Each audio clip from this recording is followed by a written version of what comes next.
네, 오늘은 예수님께서 성전 청결을 하신 그 마지막 내용을 살펴볼게요.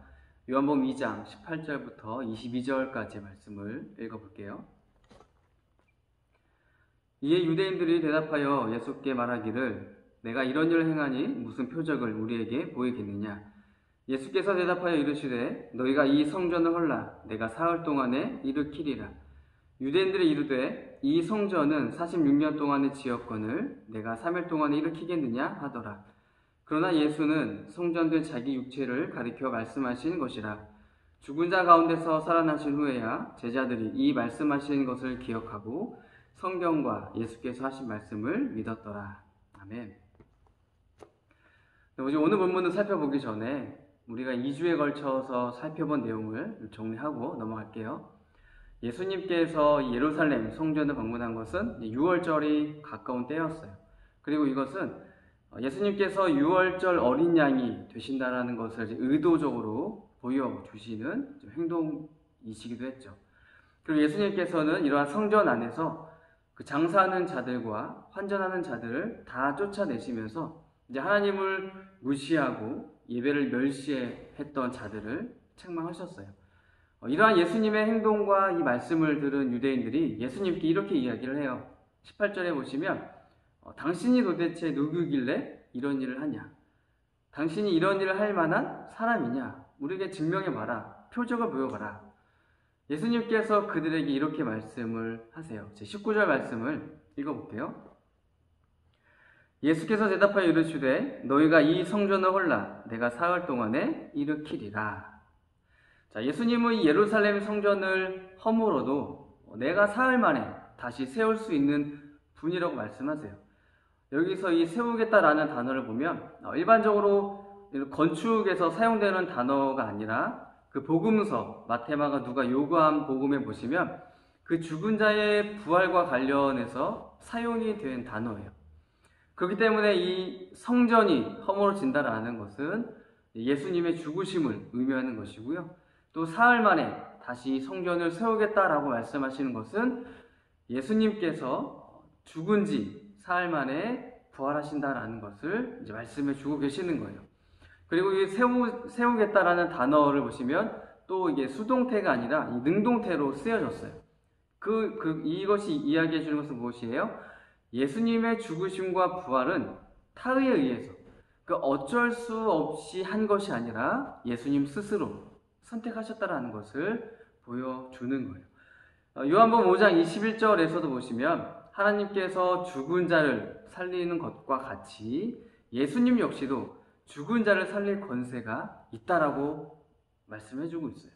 그리고 요한복음 또 10장 10절에서도 보시면 예수님은 양들을 위해서 자신의 생명을 버릴 권세도 있고 다시 취할 권세도 있다라고 말씀해 주세요. 그렇기 때문에 예수님께서는 이 믿는 자들을 구원하기 위해서 스스로 죽으시고 부활하신 구원자가 되어주신다라는 것을 우리에게 알려주고 있는 거예요.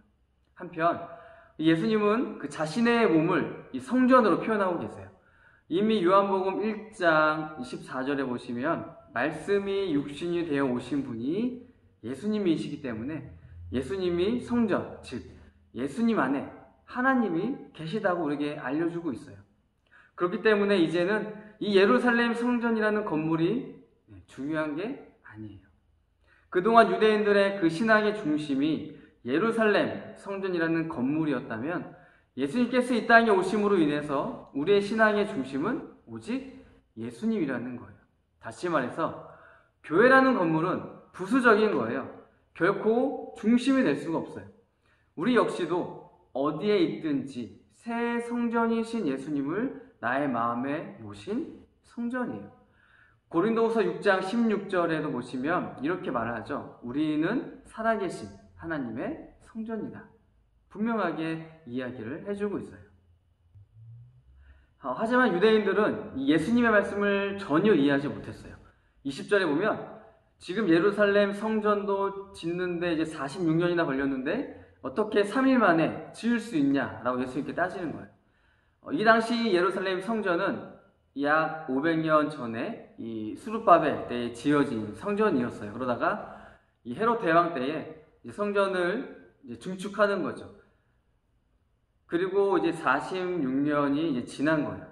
근데 실제로 이 성전의 뜰과 또 성전에 딸린 그런 부속 건물들을 포함한 전체 이 건물의 완성은 약 90년 정도 걸려서 이제 완공이 되거든요.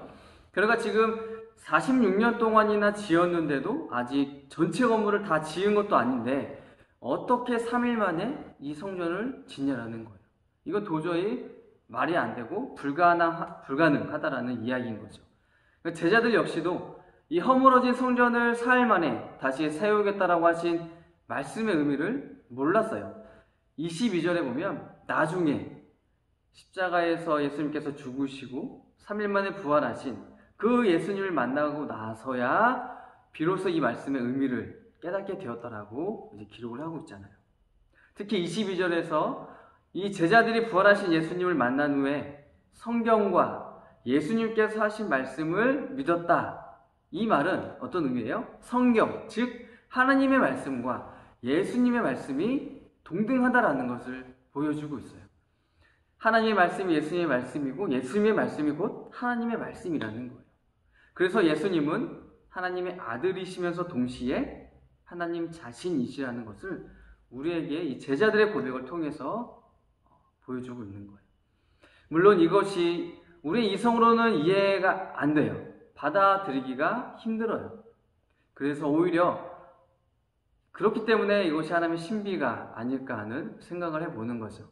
이 세상에서 유일하신 하나님이시기 때문에 당연히 인간의 이성을 초월하신 분이신 거예요. 그런 하나님이 인간의 몸을 입고 그리고 말씀이 육신이 되어서 이 땅에 오셨어요. 그래서 예수님이 우리의 새 성전이 되어주시는 거예요.